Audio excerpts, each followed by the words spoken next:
extorting small businesses into violating the Constitution themselves. So in turn, the small business has to extort the employee to enforce an unconstitutional mandate.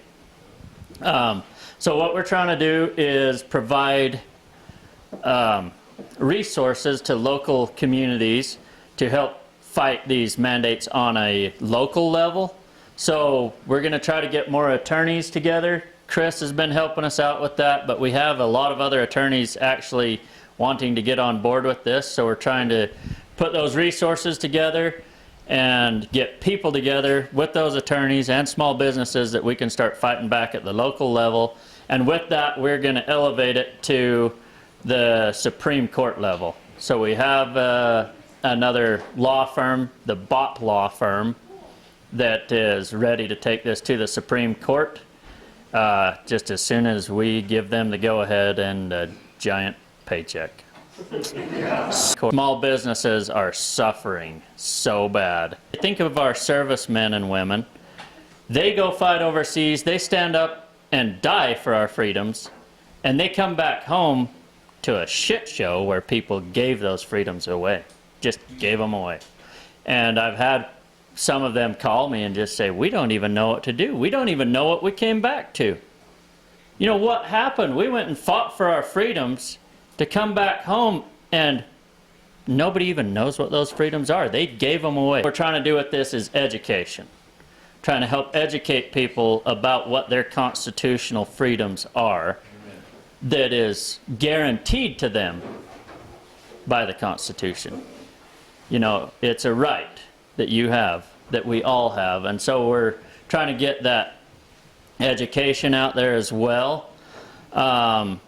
So there is so many different sides to this. There's the small business side, the servicemen and women side, and families, and Brian can talk about that. That's a lot what their focus is the sports and the families, and you know, the elderly in our communities, a lot of them are forced into isolation, and they say it's for the common good, it's for your good and for the good of everyone else. We are just protecting you, and they don't have a choice in the matter.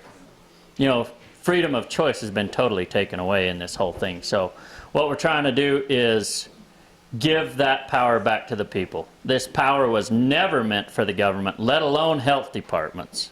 They are not elected officials. Appreciated. I know other small businesses have said, well, we just can't afford to fight. We can't afford this. And I think that's what the health departments have counted on, is it is a very expensive battle. And if you're standing alone, it's really easy to get blown over. And it feels like you just can't win. And that's what I hope that this movement does, is include everyone across the state.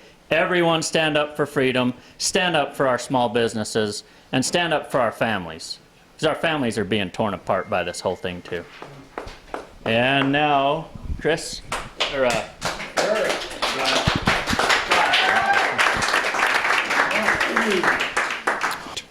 because people are wondering what they can do, you know, and I don't want people to just wait around and wait for all of us to go to the Supreme Court. I think it's a fight we all need to work together on locally, because that's going to be as big or bigger than the Supreme Court. And that's what's just going to drive it home through the Supreme Court.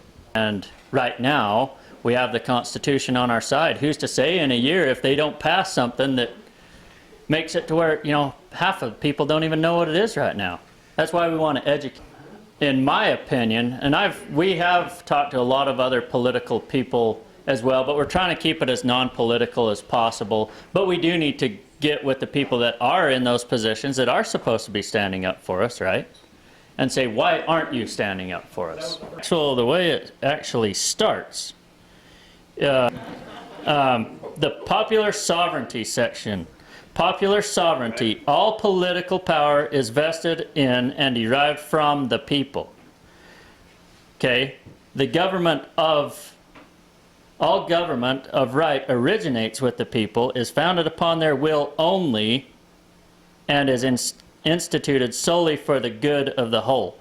And I don't recall any person going to any meeting with the governor or these and saying, you know what is good for all of us? For everyone to wear masks, for everyone to socially distance, for everyone to be locked out of small businesses and attack small businesses.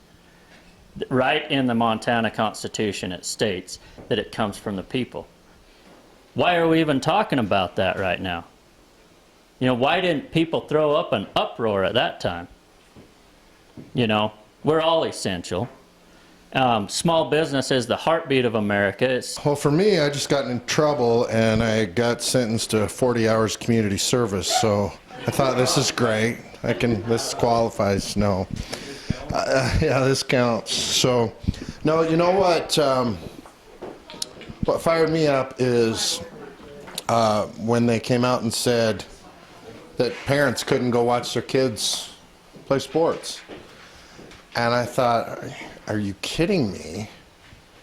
How does that work? They're healthy at home. We're healthy at home. Sleep in the same house. Eat the same food. We're all healthy. And plus, you can't take... when it first came out, I'm like, you got to be kidding me. People are going to get between their kids and their moms?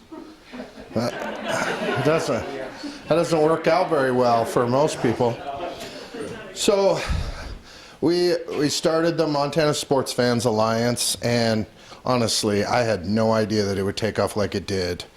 And we're over 10,000 members in the group, and the petition was at the same time, the 40,000 plus signatures on the petition. And